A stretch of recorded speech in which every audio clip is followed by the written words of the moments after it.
Selamat pagi teman-teman dan Bu Kristi. Kami dari tim Teori Van Hilly akan mempresentasikan mengenai hasil diskusi kelompok kami dari tim Van Hilly yang beranggotakan saya Hayuka dengan NIM 107, Saya Margareta dari NIM 010. Saya Dias dengan NIM 118. Dan saya Mesak Parajami dengan NIM 089. Dan saya Aldo Permana Dewantara dengan NIM 138. Oke, selanjutnya kami membahas mengenai biografi Van Hilly. Van Hilly ini merupakan seorang guru matematika bangsa Belanda yang mengadakan penelitian pada pengajaran geometri di lapangan melalui observasi, tanya jawab, dan kemudian hasil penelitiannya ditulis dalam disertasinya pada tahun 1954.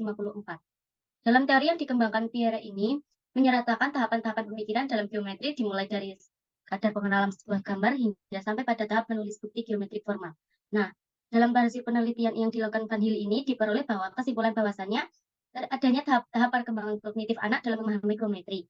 Oleh karena itu, menurut Pierre Van Hilly ini, terdapat 3 unsur utama dalam pengajaran geometri, yaitu waktu, materi pengajaran, dan metode pengajaran yang apabila dikelola secara runtut dan sistematif dapat meningkatkan kemampuan berpikir anak. Oke, lanjut. Kemudian membahas mengenai tahapan pemahaman belajar geometri menurut Van Hilly. Nah, dari hasil penelitian yang dilakukan oleh Pierre Van Hilly, maka diperoleh bahwa terdapat 5 tahapan pemahaman geometri, yaitu yang pertama ada pengenalan, analisis, pengurutan, dedukasi, dan keakuratan. Nah, yang pertama yaitu tahap pengenalan. Tahap pengenalan ini merupakan tahap awal dari sebuah pembelajaran, di mana siswa akan diperkenalkan dengan melihat suatu bangun geometri secara keseluruhan. Yang kedua yaitu tahap analisis. Tahap analisis ini merupakan tahapan-tahapan langkah-langkah untuk mencapai tingkat analisis, yaitu seperti pengenalan konsep, memahami, identifikasi, lalu mulai menganalisis. Kemudian yang ketiga yaitu tahap pengurutan.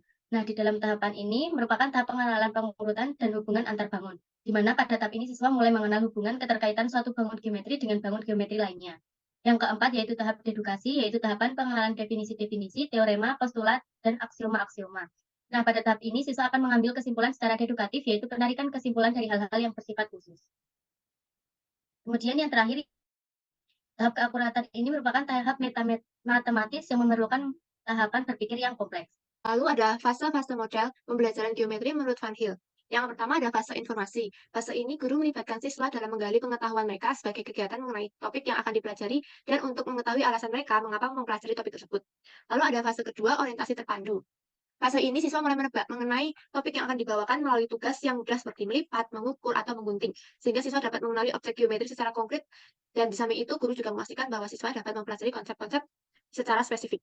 Lalu yang fase ketiga ada fase eksplisitasi. Ini siswa akan mengekspresikan atau menggambarkan apa yang telah mereka pelajari mengenai topik dengan kata-kata mereka sendiri. Lalu guru akan membantu siswa untuk memperkenalkan matematika yang relevan dan akurat. Lalu yang keempat ada fase orientasi bebas, di mana siswa akan menerapkan hubungan-hubungan yang sedang mereka pelajari untuk memecahkan soal atau tugas kompleks yang memerlukan berbagai strategi penyelesaian. Dan yang terakhir ada fase 5, integrasi, yaitu siswa akan meringkas apa yang telah mereka pelajari dengan mengembangkan satu jaringan baru objek-objek dengan relasi-relasinya, sehingga membentuk gambaran menyeluruh mengenai objek tersebut. Selanjutnya, kami akan membahas tentang hierarki pembelajaran geometri menurut Van Hilly. Nah, untuk hierarki pembelajaran geometri menurut Van Hilly ini terdapat 5 tingkatan yang dikemukakan oleh Van Hilly, yaitu sebagai berikut. Yang pertama, tingkatan 0 atau visualisasi, yaitu pengenalan nama dari bangun datar seperti persegi, persegi panjang, lingkaran, dan segitiga. Pengenalan konsep yang didasari dengan visual atau bentuk. Nah, yang kedua, tingkat pertama atau tingkat 1, yaitu analisis.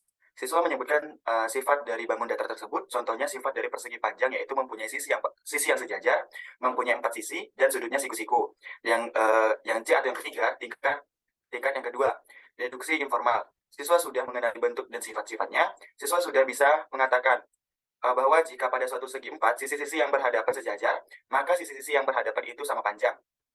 Yang D atau yang keempat, tingkat 3, deduksi. Siswa memahami pengertian, definisi, aksioma, dan teorema geometri.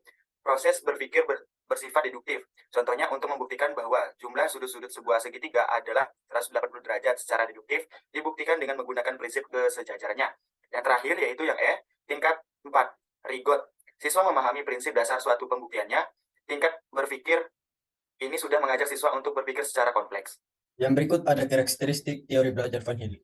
Yang pertama, tingkatan tersebut bersifat rangkaian yang berurutan. Yang kedua, setiap tingkatan tersebut memiliki simbol dan bahasa sendiri. Dan yang ketiga, apa yang tersirat pada suatu tingkatan nantinya akan dijelaskan pada tingkatan selanjutnya. Dan yang terakhir adalah bahan yang diajarkan pada siswa di atas adalah tingkatan pemikiran yang mereka dianggap sebagai pengurangan tingkatan. Ada karakteristik belajar teori Van Hill yang kelima, yaitu kemajuan dari suatu tingkatan ke tingkatan berikut yang lebih bergantung pada pemahaman pembelajaran. Berikut adalah seorang melangkah melalui berbagai tahapan dengan melalui suatu tingkatan ke tingkatan berikutnya. Yang berikut, pembelajaran tidak dapat memiliki pemahaman pada suatu tingkatan tanpa melalui tingkatan sebelumnya. Dan yang berikut adalah peran guru dan bahasa yang digunakan dalam susunan pengetahuan siswa merupakan sesuatu yang mendasar. Slide yang berikut. Sini ada manfaat model pembelajaran Van Hill. Pertama, guru akan memahami perkembangan kognitif anak sehingga akan mengetahui perkembangan anak memahami bangun ruang seperti kubus, balok, prisma, dan lain-lain. Yang kedua, anak yang belajar geometri akan disesuaikan dengan tahap berpikir siswa dan guru akan menyesuaikan dengan media pembelajaran. Yang ketiga, guru dapat mengambil manfaat dari tahap perkembangan kognitif anak. Yang terakhir adalah materi yang diajarkan dimulai dari tingkat yang mudah ke tingkat yang sulit agar perkembangan kognitif siswa terbentuk. Dan slide yang berikut. Kelemahan model pembelajaran Van Hill. Yang pertama, seorang siswa tidak dapat berjalan lancar pada suatu tingkat dalam pembelajaran yang diberikan tanpa penguasaan konsep pada tingkat sebelumnya, yang memungkinkan siswa untuk berpikir kritis. Yang kedua, apabila tingkat pemikiran siswa lebih rendah dari bahasa pengajarannya, maka ia tidak akan memahami pengajaran tersebut. Terakhir adalah teori-teori yang dikemukakan oleh Van Hill memang lebih sempit dibandingkan teori-teori yang dikemukakan Piaget, karena ia hanya mengkhususkan pada pembelajaran geometri saja. Penerapan pembelajaran Van Hill di matematika. Nah, contohnya dari penerapan pembelajaran ini pada materi bangun datar. Nah, dari bangun datar ini terdapat contohnya itu segi 4. Segi 4 ini yang termasuk dalam segi 4 itu ada trapesium, jajar genjang, layang-layang. Nah, dari layang-layang tersebut memiliki sifat yang sama dengan belah ketupat. Begitupun dengan jajar genjang memiliki sifat yang sama dengan persegi panjang dan belah ketupat. Kemudian persegi panjang dan belah ketupat ini sama dengan persegi. Nah, kemudian dalam penerapannya dari materi segi 4 tersebut, jika dikaitkan dengan menggunakan fase-fase model pembelajaran dari Van Hill, itu yang pertama ada fase informasi, di mana siswa diberikan gambar bangun data yang bermacam-macam. Kemudian guru memperkenalkan kepada siswa mengenai kosakata khusus, seperti sisi berhadapan, sisi sejajar, simetri lipat, simetri putar, dan sudut yang berhadapan. Kemudian dari dua fase sebelumnya tersebut dilanjutkan metode tanya jawab jika belum diketahui.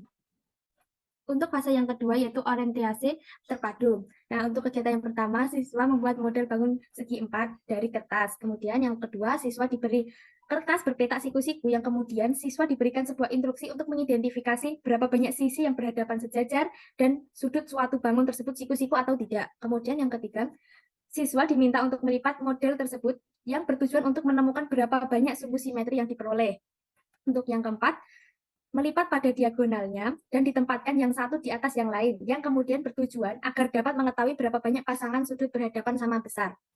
Kemudian yang kelima dilanjutkan dengan memotong objek yang berdekatan lalu menempatkan salah satu sisi potongan pertama berimpit dengan salah satu sisi potongan yang kedua. Hal ini bertujuan agar siswa dapat menganalisis apakah sudut yang berdekatan membentuk sudut lurus.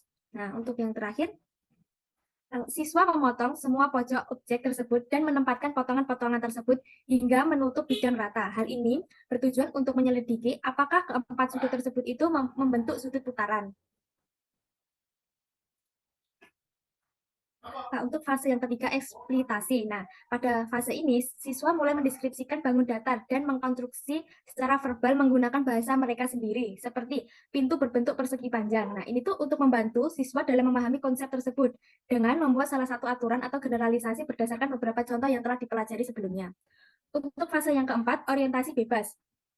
Siswa mulai diajak menyelesaikan masalah bangun datar dengan berdasarkan pengetahuan yang telah mereka pelajari sebelumnya. Contohnya seperti siswa membuat bentuk bangun datar menggunakan lidi atau batang. Kemudian untuk fase terakhir yaitu integrasi.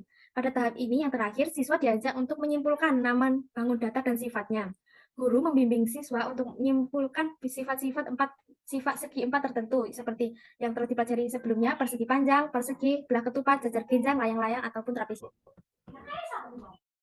Sekian presentasi dari kelompok kami. Jika ada pertanyaan, silahkan kalian bisa bertanya di forum yang sudah disediakan. Terima kasih telah mendengarkan presentasi dari kami. Mohon maaf jika ada salah kata dan sampai jumpa.